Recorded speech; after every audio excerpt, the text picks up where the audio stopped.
Life speaks. It speaks through struggles and success, through music and messages, the preconceived and the unexpected. Whether you are in the depths of the valley or in the midst of your mountaintop experience, everyone needs to be encouraged from time to time. You've tuned in to ALH Broadcasting, and this is Andrea L. Hines, your host for When Life Speaks. I'm glad you accepted the invitation to connect with us as we share stories of strength, testimonies of triumph, observations, and information meant to touch the heart and uplift the soul. There's something in this broadcast just for you, and if it's a blessing to your life, it just may be for someone else as well. So tag, share, invite someone, then turn down the volume of life and get ready to receive, so that when life speaks, you speak life.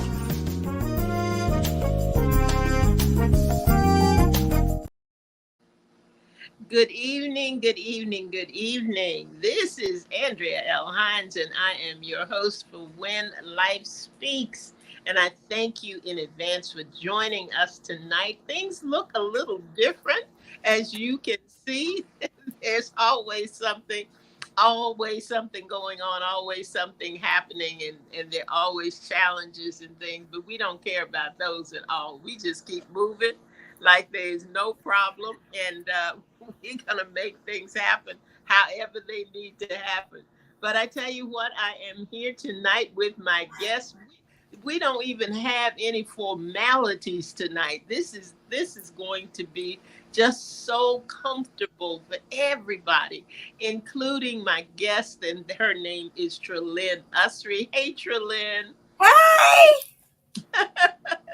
I am so glad to have Tralyne with me tonight. And like I said, this is a little bit different because we're going to get right down to business. We're going to tell you exactly what it is we are up to, what it is we are getting ready to do. I am so excited for Tralyne. And I thank her for taking time out to be with me tonight and be available for you all to ask her any questions or anything that you would like to know. Hey, Dr. Paula Opie, good evening to you. Thank you for being with us tonight. Hey, Dr. Opie. You know, we usually go through a thing where I go through a bio and we talk a little bit about things that the individual is doing and what happens. But Tralyne is a friend of ALH Broadcasting and a friend of When Life Speaks. She's been with us many times, and you know her as an award-winning author. You know her as a spoken word artist. I tell you, there's so many things that Tralyne has been involved in and so many things that she is doing, but she's adding some different things to that bio because she is now a playwright and a producer and a director of an upcoming film. And as I put out there earlier, we don't always get to know everything that goes on. You know, we talk a lot about people who are an overnight success. And we have come to learn that overnight can be 20 years. Overnight can take a long, long time. And we're very seldom privy to the beginning. We don't know what happened in the beginning. We don't understand the challenges, and we don't know what was going on with that. And I thought this is a perfect opportunity. Good evening, Bernice. Thank you for joining us tonight. We're here with Tralyne Usry. So Tralyne has something that she is working on, something that I've had the opportunity to be a part of and participate in a little teeny tiny bit. But I am excited. And when I put the post up, I said, we're going to get to talk to the dreamer and find out about the dream. This is something that Tralyne is doing. For those of you who have something, how do I want to put it, Tralyne? Something that you've been working on or thinking about that you know is so much bigger than what you can handle on your own. That it has to be It has to be a God thing, and it has to be something that God designed. And this is exactly what is happening with Tralyne. So if you know of, you got some dreamers out there. If you're a dreamer yourself and you've had something on your mind that you believe that God has laid on your heart to do, I want you to really listen carefully, because we're going to take this journey with Tralyne. She is right at the beginning of it. And Tralyne, I've been running my mouth because when I get excited and we start talking, especially anything that has to do with writing and theater and plays and stuff, I go, "Ooh."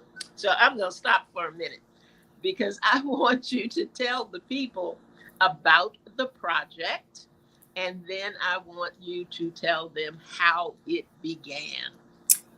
Okie dokie. The project itself is called Ebony and Ivory, and it is a feature length film that I have been privy to write the script for, and we are in the process of creating the entire film. We have been fortunate to create the trailer thus far. And next, we're going to just film the rest of the movie. Trailers are just teasers, just something to, pique people's interest, to say, hey, you might like that and you might enjoy that. And that may be something that you're familiar with. So that's what trailers do. It gets people excited and happy and desirous and curious. Some people are just really nosy and they just really want to see and to know what happened. And because this story is based on my life partially, based on a true story, it's going to really pique some people's interest. That's answering your question. How did I get started with it?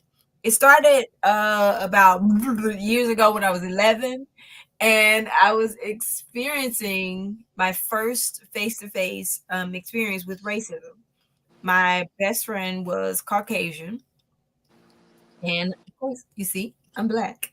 And her father had never met me before, but she asked him, could I spend the night over their house? And we wanted to have this sleepover. We were excited, and you know how 11-year-olds are excited about things. And so when I came to her house and attempted to get ready to go into the house, the father called his daughter back in before I could come in. And he informed her that I was not able to come into their house because I was Black. And he wouldn't let me come in to spend the night because he said there would be no niggas in my house. And he had the mindset that Black people could not be friends or could not sleep with or could not be in the presence of white people, you know? And so, of course, that broke my heart. But this story, I think, needs to come to light because racism happens every day in every way. Um, and it happens on both sides. It happens with Black people and with white people. It happens with other nationalities as well. So Mhm. racism is a pandemic, I think, that needs to be answered. There's a cure for it. And we have the cure, but we don't know that we can cure racism. We just think that it's something that's going to be with us forever. But Mhm. the whole purpose of this film is to bring it to light, to bring it to consciousness, for people to see it, and also to introduce a solution so that we can do something different about it. Very good. Very good. We yeah, we did. When did was the first showing of the trailer? Was that in May May? 17th. May. Yes, Okay. ma'am. So I'm going to let you all know right now that we are in place to show you the trailer right here on When Life Speaks. So you can circle your calendar. We're going to do that on August the 22nd. On August the 22nd. And one thing that I said that we were going to do is we're going to really follow this process and uh, this plan, because those who believe that if God gives you something to do, He's already figured out how to get it done. Although you may not know how it's going to get done, He's already figured that out. So That part. we're going to walk this journey with Tralyne. We're going to see what we can do. We're always saying, "Gee, I wish I could have been a part of that at the beginning," or "I know somebody who would have been good for that at the beginning? Well, guess what? You're at the beginning. And I'm just excited about all of the things that are going to happen. I had the opportunity to go and see the trailer. I was very, very excited at the quality of it, the story behind it, and the fact that this was a position and a time where I would be able to do something to promote this and to help assist with this. So Tralyne's going to come back every other month, and she's going to give us updates on what's happening, what she's being challenged by, the things that are working, and the things that she needs assistance with. We were talking about some things that we were going to put into place very, very soon. So the next time you see Tralyne, it's going to be August the 22nd. And the date after that, and Tralyne, check your calendar. I've got August, not August, but October the 24th. Then we've got December the 26th. So those are the next three dates that we're going to be seeing Miss Tralyne, and she's going to give us an update on exactly what's happening with this project. So that's August 22nd, October 24th, and December 26th. And if I'm not mistaken, I think that is the Thursday, the fourth Thursday of these months. So Tralyne, tell us a little bit about what it took to get the trailer done. How did you find the actors, and I know there's a lot that's going to go into going the feature length, because there are more cast members that you're going to have, and more production people that you're going to have, and all of those things. But tell us what this first segment was like for you, and how you managed to get everything together. So once I finally secured the film company to film the film, which that was a process, I was able to. I had some actors that I knew that were, friends of mine or people that I was aware of, and then I had other people that were referred to me by these friends. These were people that I trusted, who had some experience in acting. And I have one very good friend who's also my church member, who is actually a person who creates films all the time and is like privy to actors and seeing them all the time. So I got an opportunity through this friend to go into a film company here in Augusta and shadow the making of a film for a day. And while I was there, the owner, or she's not the owner, I think she was the executive producer. She introduced me. She asked me some of the things I needed, and yeah, I told her one of the actors that I needed, and that actor just happened to be on set that day. And she said, "I know the perfect person," and she introduced me to the main male role in the film. I didn't know any Caucasian man who would agree to be racist on film. Yeah. Like, that's not something that I don't think that that's something that wants to be shown or seen or known, but he has such a passion for the story, and he has such an ability. That's not his heart at all. He's not like that at all, but he is an actor and he knows the gravity of the story. So he wanted to be a part of it. And so he agreed to be my lead actor. And then this friend who introduced me to the filming company here in Augusta also introduced me to some other actors and actresses. So I was able to garner those. And then we went through the arduous process of rehearsing twice a week via Zoom. Zoom, because none of my actors were local. Wow. None of the main character actors were local. Everybody was away. So for the trailer. There were a few who were local, but the local people have actually bowed out since the beginning, which is weird and strange, but they have walked away. All but the person who introduced me to the filming company. He's local and he didn't bow out, but all the rest of them said peace out. And I think it has everything. I mean, people have schedules and people have, life and things like that. But I also think that because they were not being paid, these were all volunteers. If they were being paid, it would have been a different story. I think I would have had the commitment of the Right. people Right. more so with money. And I want to be able to pay the actors. Like I that's really my heart to be able to pay everybody involved because time is worth the scriptures say a servant is worthy of the hire. And time is the most precious commodity that anybody has, and it should not be taken for granted. So I don't take it for granted at all. But these other people who have stuck with it have been able to move past not being paid, but to volunteer. But I believe that because that's on my heart, God will bless me to be able to be a blessing to them. I want to be able to pay my actors, not just pay the filming company, but pay the actors as well. Mhm. So, And that is the big thing. I had a theater company in DC, and we had a company of actors that we pulled from, and that was one of the key reasons that we were able to get them and keep them. And it is about that salary, even though it was community theater. So a lot of it has to do with that, but I think more importantly too, it has to be a passion for the story.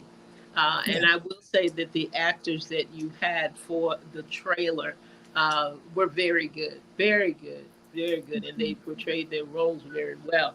And I hope that as we go forward in this process, that we will get an opportunity to interview them, or at least one or two of them, and get their perspective and their take on what it was like in doing this kind of project, actually making the making of a film, and being able to tell this story, and that's just it's just amazing. Were you how and I hate to use the term afraid, so I won't say afraid, but apprehensive.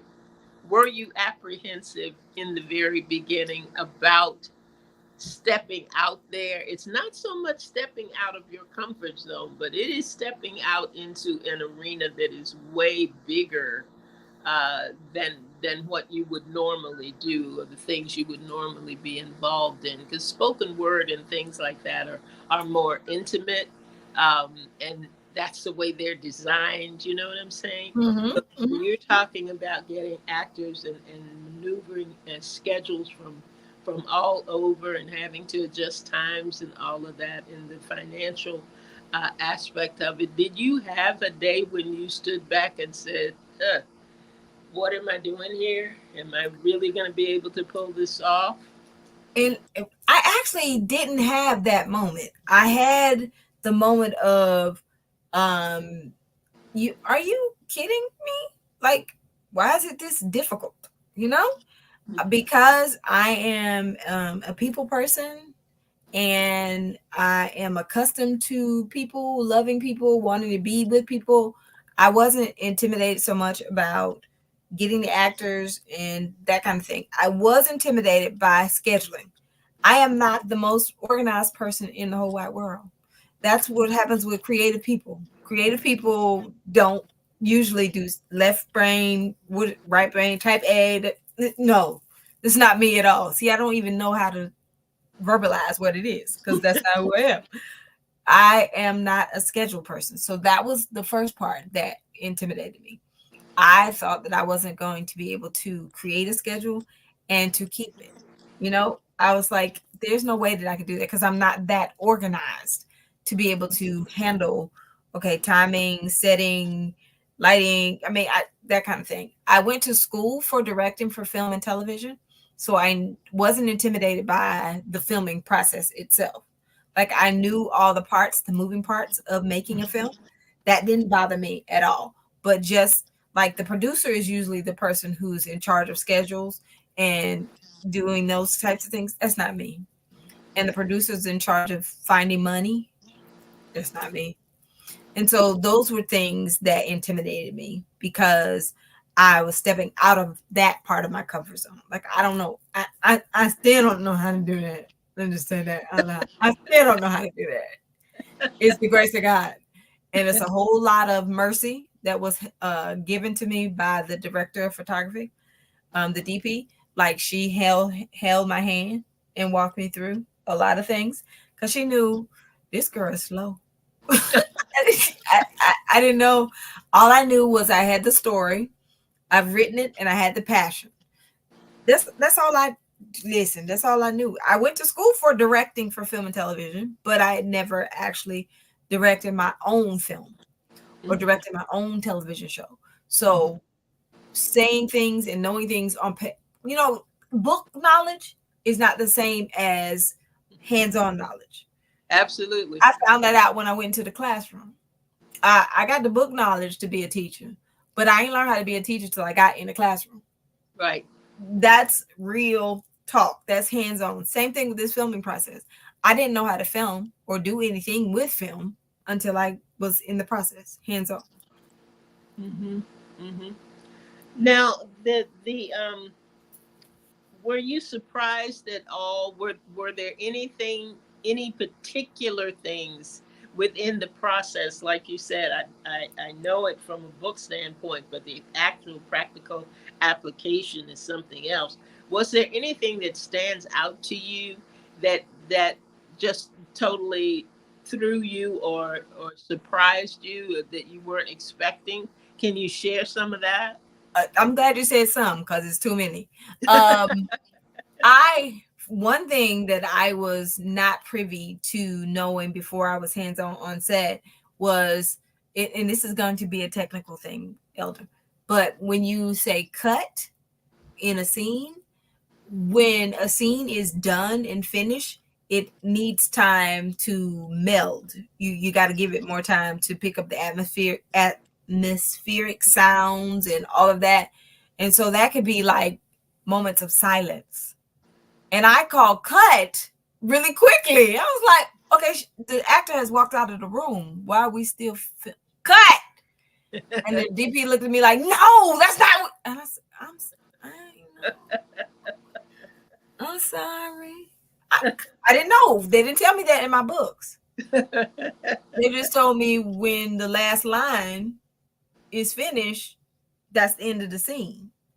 I didn't know technically that that is a technique used by directors and by sound editors. They need that additional I mean, not non-feedback, but they need that additional like sound of mel and the atmosphere to be able to add it into the film. I ain't know that. I ain't know that. I was shocked. I was like, so why are we sitting in silence? What's the point? The purpose? So me being who I am, cut! And the director was like, ah! See, what had happened was I was shocked by that. I was like, what is the purpose? But then when she got in editing and started, explaining some things to me, I was like, oh, that makes sense. I know. I also was shocked and surprised and astonished by actors' inability to um, get into character. Like I had one character that was young and immature, and um, we had to spend the first 20 to 30 minutes of every rehearsal. This was when I had local actors and we were able to do on the set acting, and we had to spend the first 20 to 30 minutes um, getting this actor past the sillies so that this actor could get into character. And the things that we were able to accomplish the last rehearsal were null and void the next rehearsal. It was almost as if we had come together the first time. Mhm. And I didn't know that I was going to have to coach and rehearse like Yeah. that Hmm. to that depth. I Yeah. thought I would be able to give someone their lines and they would know the character and we would talk about it, we'd discuss it, and that would be it. I didn't know it would be something that I would have to repeat over and over and over. Did I say over, Elder? Did I say Yes. over and over? Yeah. Needless to say, that actor was not a part of the film. Yeah.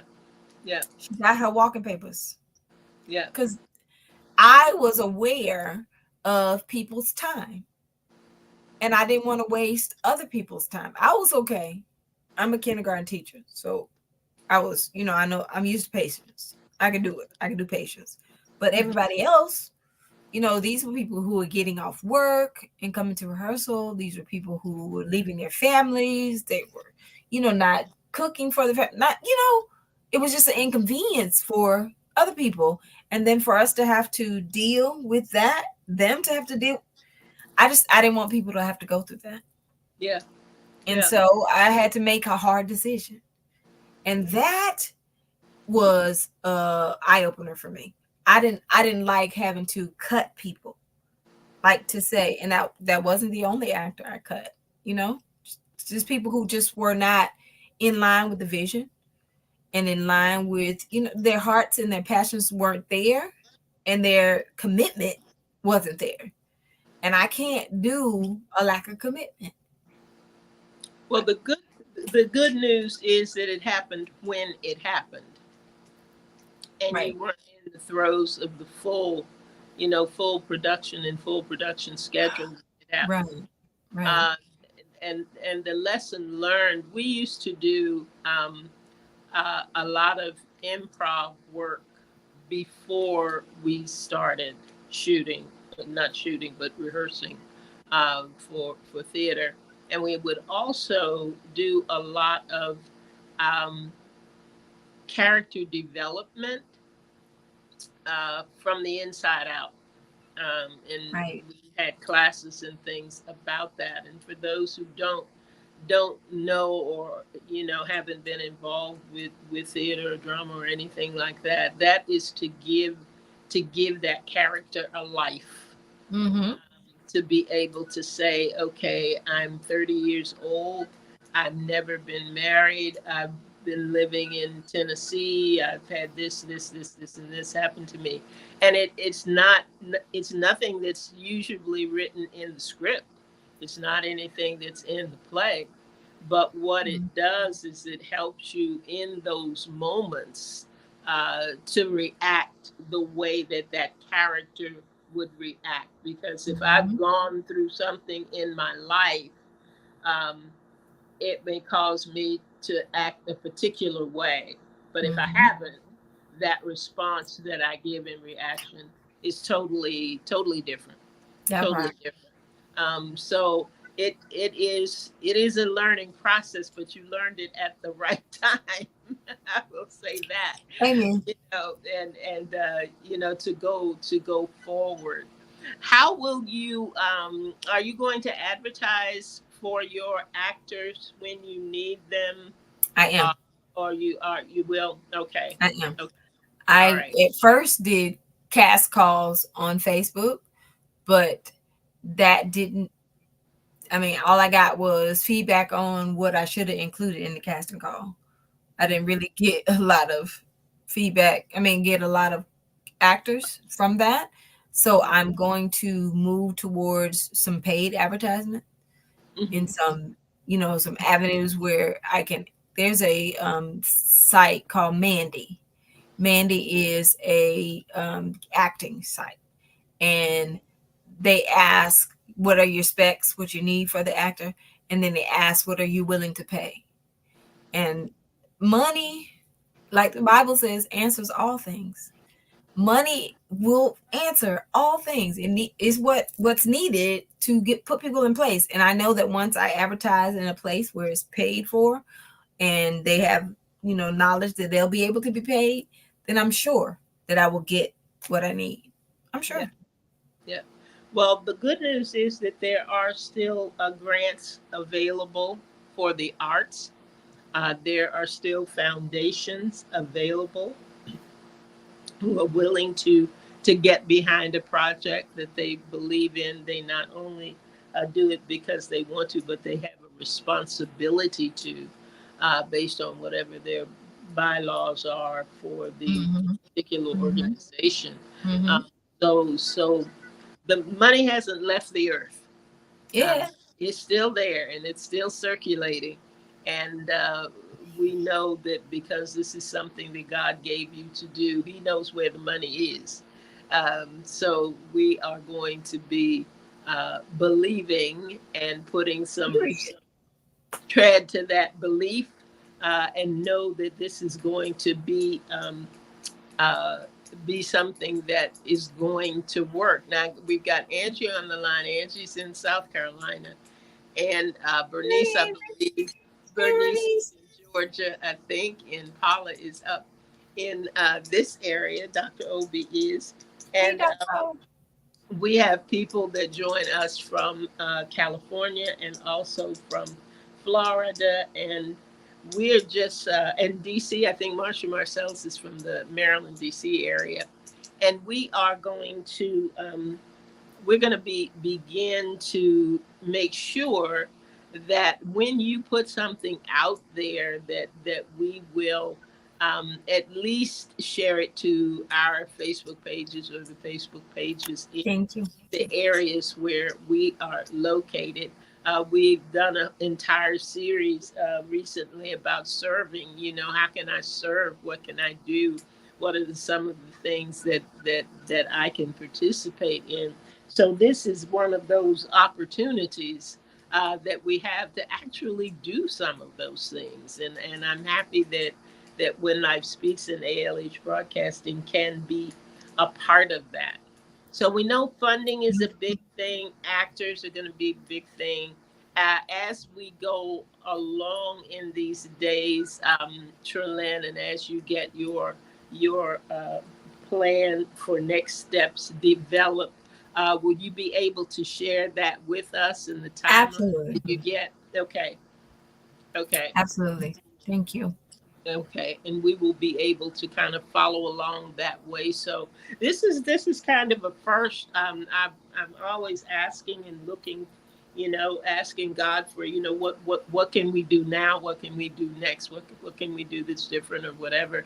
And he never fails to open an avenue. And I'm glad that we are having the opportunity to follow this journey, and it's not an overnight journey. Mm-mm. It takes time and it takes resources and it takes effort. And I will tell you this: if you cannot give, if you have no acting talent, if you don't want to be behind the camera or in front of the camera, you pray every day. Add quiet on the set to your prayers every day. Please Add and thank you. His name to your prayers every day. That God would help to give her whatever the resources are that she needs so that she can complete this work Please. that He has laid on her heart to do. And I'm just really excited for you, Trelyn. I really am. Thank you. And I know this is going to be something that it's legacy. It's something that how many times are we watching old films, and think back, oh my goodness, that was 10 years ago, 12 years ago, and you'll still go back and watch that film. You'll still go back, Absolutely. remember. So that's a wonderful thing. We are almost out of time, if you can believe Yes, that. ma'am. Are there any final things or anything on your heart about this whole process, about this filmmaking journey that you're taking right now, that you want to share with our audience before we close down for the night? Sure. Of course. I always got something to say. Um, I am really humbled by um, God giving this to me because I really believe that it's a God thing. I really believe that it's a message that God wants to share with the world. and that he would use me and allow me to do it. It's really like no fake false humility. Like I sometimes I think about it and I look at it and I go, whoa, wait, me? That part. So I'm grateful. I'm grateful to every person who has sown a seed, who has given anything, whether it be money, time, place, their house, their home, their just words of encouragement, affirmation. I am grateful for every seed that people have sown in my life. People have bought, you see that merch? People have bought paraphernalia. People traveled to come Yeah, see the trailer, yeah, you traveled did. to come see the trailer. I was amazed, like, sidebar, but there were people who came from DC, from Virginia, from North Carolina, from South Carolina, from I mean everywhere just to come and see this trailer. There were people who were right here from my church. There were people who were right here from from my old church, from when I used to be here. It was amazing to me that these people would think enough of what God has given me to participate. I have family that I had not seen in years that came. It was amazing. Even Reinhardt's, the restaurant here, a local restaurant, donated the food for Which the was very good, by the way. that part. I heard about it. I didn't get any, but I heard it was good. It was. Uh, it was just different things that people have done that are humbling to me, and also I'm grateful for. But it also shows me that God has done all of this thus far. So it's a marker for me to say, He's going to do the rest. You know, how people always say, if it's God's will, it's God's bill. And that's factual. Like, that's not cliche. That's not apropos. That's not, oh, I think it's going to. No, it actually is His will. So He's going to provide for it. He's Mhm. going to do it. And He's done it thus far. So I'm just humble and I'm grateful. Okay, I'm going to stop talking. Thank you. I thank you, Tralyne. I thank you for your heart, for your spirit. I thank you for your tenacity because you've been through a lot, and we have.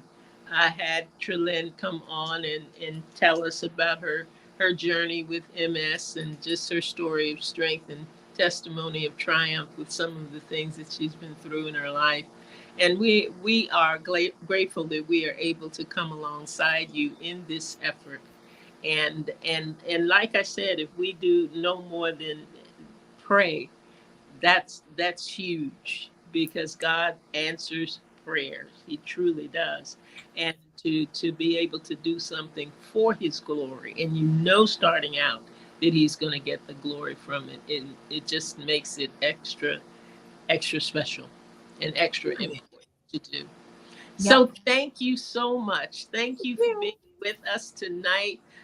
Folks, I thank you for tuning in. I know a lot of people are listening to the debate, and we're going to get off the line here so that we can catch some parts of it tonight ourselves. But just thank you. Thank you for being here. Thank you for being a part of the ALH family. And Thank you. when life speaks, we will be here next. Oh, we may not be here next week because next week is holiday. So we may not be here. So stay tuned and look for whatever announcement we may have about our programming. But other than that, we're usually here on Thursday evenings at 7 p.m. And I want you to come back. I want you to listen. I want you to see what is going on. And when you do come, be ready to receive so that when life speaks, guess what? You'll speak life. Speak life. That's it. Good night, everybody. Thanks Good again. night. Thank you, Tralyne. Love Thank you. you, Elder. Love you.